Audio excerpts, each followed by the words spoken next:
teachers and parents and my dear all friends.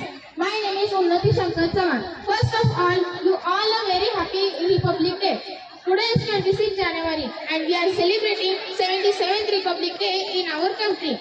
Republic Day is a national festival of India. We celebrate this day with great joy and happiness. On this day 1950, the Constitution of India came into force. The Indian Constitution is the supreme law of India. Our Constitution is the largest constitution in our whole world. Dr. Babasaheb Ambedkar is the father of our Constitution.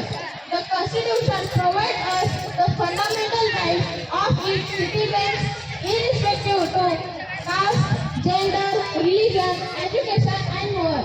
Our freedom fighters fought continuously against the British. We never forget their dedication to our country. We always respect our freedom fighters as such as occasions by remembering them. They fulfill their responsibility by giving us freedom and making a constitution. So we always respect our constitution.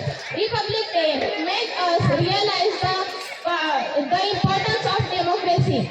It teaches